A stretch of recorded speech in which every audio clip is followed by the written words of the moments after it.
Hello everyone, welcome to English Shorthand classes. Exercise 4. Get ready for the dictation. Start.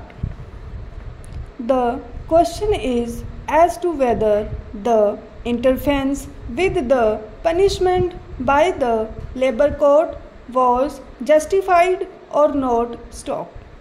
In other words, the question is whether the punishment imposed was so harsh or so disproportionate to the charge proved that it warranted or justified interference by the Labour Court. Stop.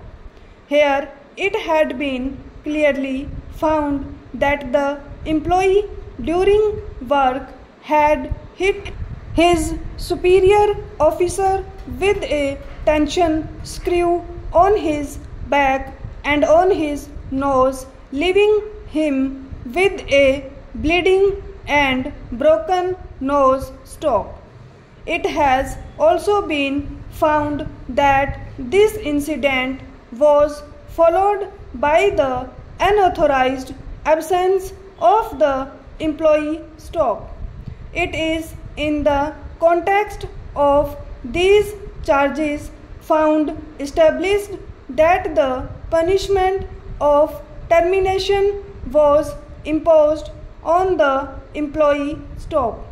The jurisdiction under section 107A of the Act to interfere with punishment when it is a discharge or dismissal can be exercised by the Labour Court only when it is satisfied that the discharge or dismissal is not justified. Stop.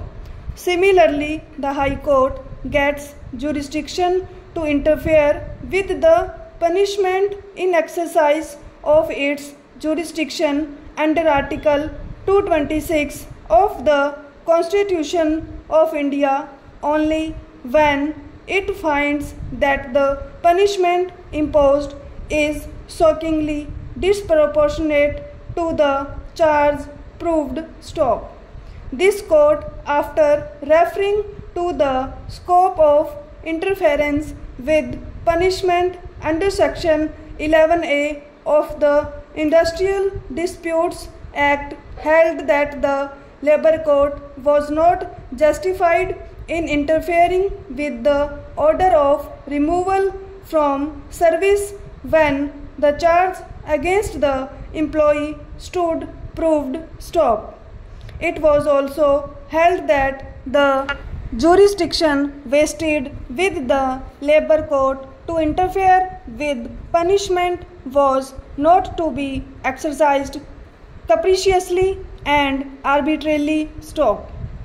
It was necessary in a case where the Labour Court finds the charge proved for a conclusion to be arrived at that the punishment was shockingly disproportionate to the nature of the charge found proved before it could interfere to reduce the punishment. Stop.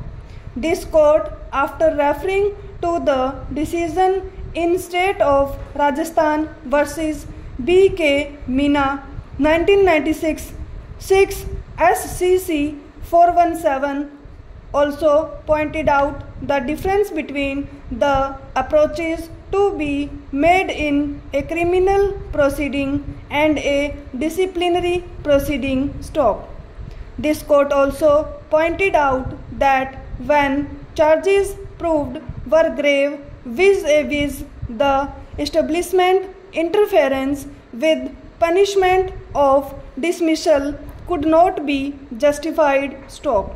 This court again reiterated that the jurisdiction to interfere with the punishment should be exercised only when the punishment is shockingly disproportionate and that each case had to be decided on its facts. Stop. This court also indicated that the Labour Court or the Industrial Tribunal, in terms of the provisions of the Act, had to act within the four corners thereof. It could not sit in appeal over the decision of the employer unless there existed a statutory provision in that behalf. The tribunal or the Labour Court could not interfere with the quantum of punishment based on irrational or extraneous factors, and certainly not on what it considers a compassionate ground. It is not necessary to multiply authorities on this question, since the matter has been dealt with in detail in a recent decision of this court.